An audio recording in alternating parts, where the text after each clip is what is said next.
என் சமுதாய உறவுகளை, தமிழ்நாடு மக்களே, அன்பர்களே, பண்பர்களே, பெரியவர்களே, தாய்மார்களே, உங்கள் அனைவருக்கும் எனது இனிய காலை வணக்கத்தை தெரிவித்துக் கொண்டு இன்றைக்கி நம்ம நிறைய மேட்ரு பேச வந்திருக்கோம். அதாவது ஒரு கட்சியில் ஒரு 1000 பேர் இருக்கான் அப்படின்னா அதில் பார்த்திங்கன்னா ஒரு 1-2 பேர் பேச தெரியல, அவனுக்கு நம்ம சொல்கிறது புரிய மாட்டேங்குது, விவரம் தெரியல அப்படின்னு சொன்னால் இதை நம்ம ஏற்றுக்கலாம். ஆனால் ஒரு கட்சியில் இருக்க யாருக்குமே எதுவுமே தெரியல அப்படின்னா இது எங்கே போய் முடியும்னு எனக்கு தெரியல. சரி, நம்ம மேட்ருக்கு போவோம். என்ன மேட்ருனா, இன்றைக்கி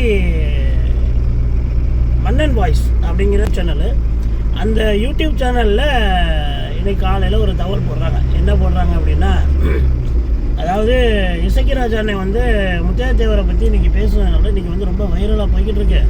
கலாட்டா மீடியாவிலேருந்து எல்லாருமே பார்த்திங்கன்னா இதை போட்டிருக்காங்க அப்படின்னு சொல்லி அவர் போட்டிருந்தாப்புல.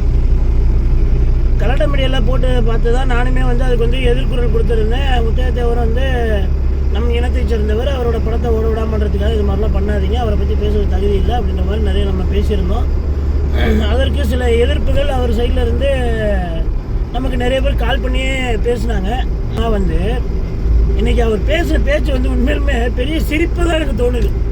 அதாவது இவங்கெல்லாம் யூடியூப் சேனலை வச்சு நடத்துறது எதுக்கு நடத்துகிறாங்கன்னே தெரியல, அவங்களுக்கும் தெரியல, அந்த எதுக்காக நம்ம பேசுகிறோங்கிறது தெரியல, என்ன பேசுகிறோங்கிறதும் தெரியல.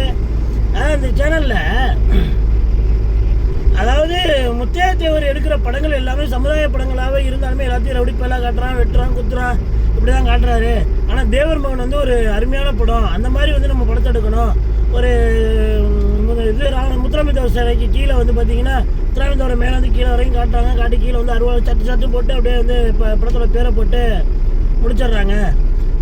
அதே மாதிரி அதில் ஒரு டைலாக் ஒன்று வருது, தேவராட்டத்தில் ஒரு டைலாக் ஒன்று வருது. அதாவது அது பார்த்திங்கன்னா மண்ணை தொட்டவனை கூட விட்டுறலாம், பொண்ணை தொட்டவனை விடவே கூடாது அப்படின்னு சொல்லிட்டு அந்த கத்தியெல்லாம் போட்டு தேவராட்டம் சொல்லி டைட்டில் கார்டு போடுறாங்க. இவர் முழுக்க பார்த்திங்கன்னா பணம் சம்பாதிக்கிறதுக்காக போடுறாரு அப்படின்லாம் சொல்லி பேசுகிறாப்புல. ஆனால் உங்கள் பேர் சந்தானம் பண்ணேன்னு நினைக்கிறேண்ணே. அண்ணே, உங்களுக்கு ஒரு வேண்டுகோள்ண்ணே, அதாவது சினிமா படம் எடுப்பதே பணம் சம்பாதிப்பதற்காக மட்டும்தான், புரியுதுங்களா? அதுவும் ஒரு தொழில். அதாவது இன்றைக்கி தேவரோட சிலைக்கு கீழே அப்படி மேலே கீழே வரையும் கத்தியை காட்டி இது பண்ணி போடுறாங்க அப்படின்னு சொன்னீங்க. அடுத்தது பார்த்திங்கன்னா அந்த மண்ணை தொட்டவனை கூட விட்டுறலாம், பொண்ணை தொட்டவனை விடக்கூடாது, இந்த டயலாகுக்கும் அந்த படத்துக்கும் சம்மந்தமே இல்லைன்னு சொன்னீங்க. நீங்கள் முதல்ல தேவரோட படம் பார்த்துருக்கீங்களாண்ணே? சரி, தேவர் மகன் நல்ல படங்கிறீங்க, நான் ஏற்றுக்கிறேன். தேவர் மகன் அருமையான படம். அந்த படத்தில் சமுதாய விழிப்புணர்வு எடுத்தாங்க. அதுலேயும் நம்ம தேவர்கள் நம்ம ஒரு குடும்பத்துக்குள்ளே பெரிய பஞ்சத்தப்ப வீட்டில் என்ன பிரச்சனை வந்தால் நம்ம முதல்ல என்ன எடுப்போங்கிறது தான் அதுலேயும் காட்டியிருந்தாங்க. அதை ஆதரிக்கிற நீங்கள் முத்தையா அண்ணனை மட்டும் ஏன் எதிர்த்து பேசுகிறீங்க? முத்தையா அண்ணன் எடுக்கிற படங்கள் எல்லாமே பார்த்தீங்கன்னா சமுதாய சீர்கேடான படம் எடுக்கலை. அதே மாதிரி சொல்கிறீங்க பைசனில் பாருங்கள், நாங்கள் எங்களை ஒதுக்கப்பட்டோம், நாங்கள் எது நசுக்கப்பட்டோன்னா அவங்க அந்த இடத்துல சொல்கிறாங்க, இந்த மாதிரி படங்கள்லாம் எடுங்கன்னு சொல்கிறீங்க. சரி, உங்கள் மாவட்டத்தில் தான் மாரி செல்வராஜ் இருக்கார். அவர் எதிராக வரைக்கும் நீங்கள் எத்தனை கேள்வி கேட்டிருக்கீங்க? இது வரைக்கும் அவர் தேவர் சமுதாயத்தை எத்தனை இடத்துல இழிவு பண்ணி பேசியிருக்காரு. அதை நீங்கள் அதை நீங்கள் இது வரைக்கும் யாருமே கேட்கல, அவரை மட்டும் ஆதரிக்கிறீங்க. என்ன அப்படின்னா, அவர் ஒரு கதை சொல்கிறாரா, அந்த கதையை நம்ம எடுக்கணுமா? அதாவது மேலேருந்து பார்த்தீங்கன்னா தேவர் சிலையை மேலேருந்து கீழே கொண்டு வரணுமா, தேவர் சிலை எப்பவுமே லைட் எரியுமா, அப்படியே தேவர் சிலையை மேலேருந்து கீழே வரைக்கும் கொண்டு வரும் பொழுது கீழே ஒரு பையன் லைட், அந்த லைட் வெளிச்சத்தில் ஒரு பையன் படிச்சுக்கிட்டு இருக்கான்.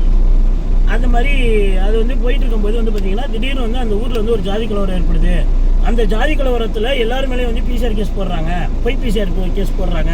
அப்போ அந்த படிச்சுட்டு இருந்த பையன் மேலே பொய் பிசிஆர் கேஸ் போடுது, இப்படி ஒரு கதை சொன்னார். அதை கேட்கும் பொழுது இதை நான் எப்படி சொல்கிறதுன்னு எனக்கு தெரியல உண்மையிலுமே. அதாவது இன்னைக்கு ஜென்ரேஷன் பார்த்தீங்கன்னா 5G முடிஞ்சு 6G முடிஞ்சு 7Gயை கண்டுபிடிச்சிக்கிட்டு இருக்கான். நாடு மிக வேகமாக ஐயா பாரத பிரதமர் மோடிஜி அவர்களின் மூலமாக இன்றே நம்ம நாடு வல்லரசாகிறதுக்கு நிறைய யுக்திகளையும் நிறைய செயல்பாடுகளையும் செய்து கொண்டு இருக்கிறது. இன்னைக்கு எவ்வளவோ டெக்னாலஜி வந்த பிறகு இன்னும் தெருவிளக்கில் படிக்கக்கூடிய நபர்கள் இன்னைக்கு தமிழ்நாட்டில் இருக்காங்களான்னு கேட்டால் இல்லை.